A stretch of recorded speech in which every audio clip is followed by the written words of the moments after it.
करे दीदिया सवाल ए जीजा जी का हो?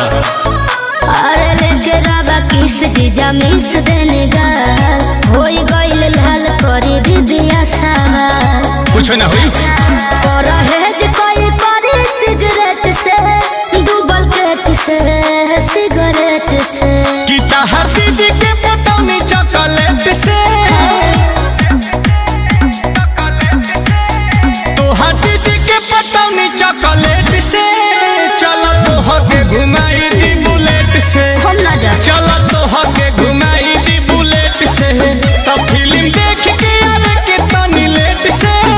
चलो तोहके घुमाई दी बुलेट से चलो तोहके घुमाई दी बुलेट से ए बैठबू की ऐठबू कहीं का दीदिया से तो तोरे आंखों छोड़ा दे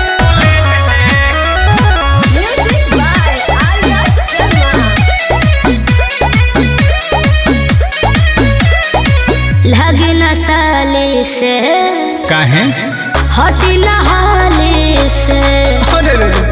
मुँहवे जर जाई अरे बाप रे बाप दूध के छाले से कि एगो हाथ से न बाजेला सुनो न होई ताली हो साली जी जाके खातिर होली जहाँ तो घरवाली हो अभी जाई होने लाए तनी लेट से काहे? सर गेट से तनी लेट से कि तहर दीदी के पटौनी चॉकलेट से तहरा दीदी के पटौनी चॉकलेट से चलो तोहके घुमाई दी बुलेट से हम नहीं चलो घुमाऊं। तोहके घुमाई दी बुलेट से हटी। आईफोन दिलवाई को मेरेट से चलो तोहके घुमा दी बुलेट से चलो तोहके घुमा दी बुलेट से ए चलो ना हटो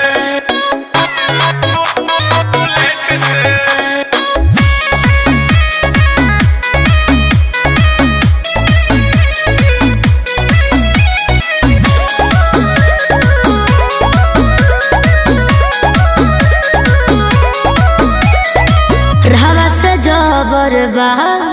के ओकर खबर बा के कर फेरा में जौन परी काहे हमारो लभर बा पहले से दिल नील के नया से तोरा तोहर हई जीजा जी चलो साथे हमारे हाथ तू खाई ली हम पिज्जा जी आंसू दूर करी चमच प्लेट से डिनर सेट से हाय प्लेट से कि तहर दीदी के पटौनी चॉकलेट से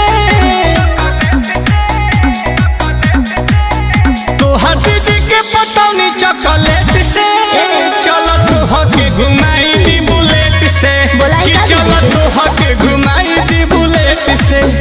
मजा तोहरो भेटाइए हो भेट से